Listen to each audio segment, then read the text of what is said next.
This is highlight 23 in the book of Hebrews.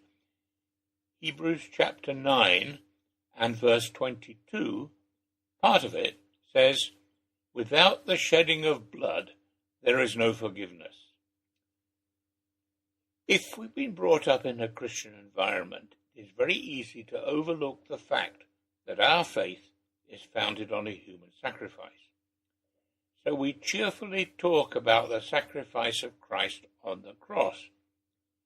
For those who have not got that sort of background, it can be a real stumbling block to them thinking of Christian faith. Paul recognized that when he said, "We preach Christ crucified, a stumbling block to Jews and foolishness to Gentiles." Even when we think about that verse, we may well concentrate on the crucified bit and not think that this means the death of a human being. In almost all the world, human sacrifice has been rejected from the beginning, even with no necessary connection to Christian or Jewish thought. Once we've accepted the idea of sacrifice, it is not difficult to see meaning in it, as we did in our last highlight from Hebrews. But why sacrifice in the first place? Animal sacrifices come into the Bible very early. Animal death is necessary for God to clothe Adam and Eve in garments of skins in Genesis chapter 3 and verse 21.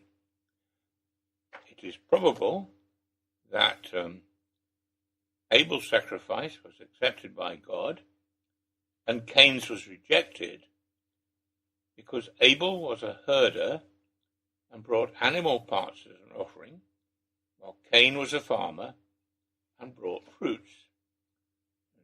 See that in Genesis chapter 4, verses 2 to 5, and in this book of Hebrews, chapter 11 and verse 4. Sacrifice was by no means limited to the nation of Israel. It was commonplace in all the surrounding nations. The crucial difference was that the line of Abraham had a strong and well-defined sense of sin, and that the purpose of sacrifice was to cover that problem.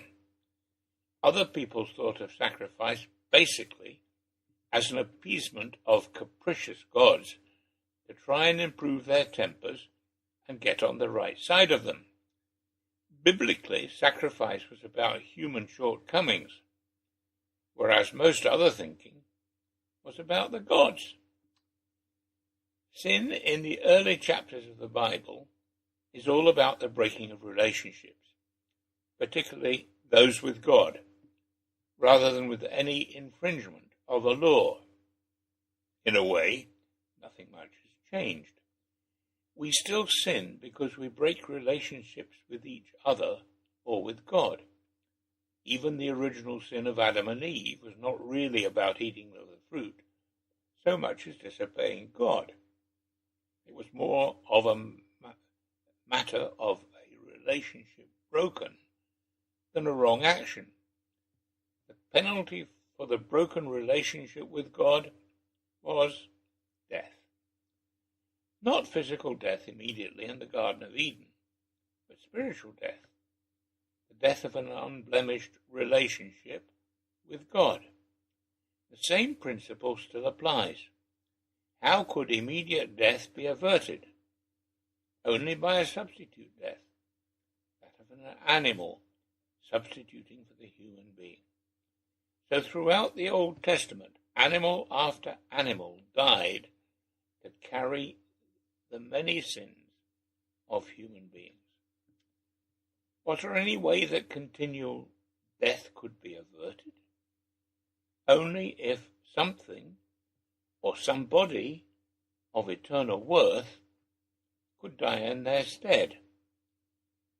And so Jesus went voluntarily to his death, so that you and I could be forgiven our sins, particularly our sins of breaking relationship with God.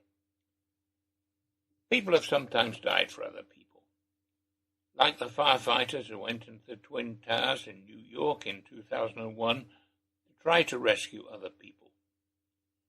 The difference between their action and that of Jesus is that they went in hoping to live, even as they took the enormous risk of going back into the towers. Jesus knew he was going to die. He could have walked away from the squad sent to arrest him, as he did from the lynch mob in Nazareth, Luke chapter 4, 28 to 30, but he did not. He could have used his superior power over Pilate, but he did not. He could have walked away from the terrible scourging and the mocking of the soldiers, but he did not. He could have nailed the execution squad to the cross in his place, but he did not. Jesus, not just man, but also God, died for you and for me, deliberately, a human sacrifice for sin. He did not use his equality with God to his own advantage. He was obedient to death, is what Paul says in Philippians chapter 2. We are forgiven. As a result, worship him.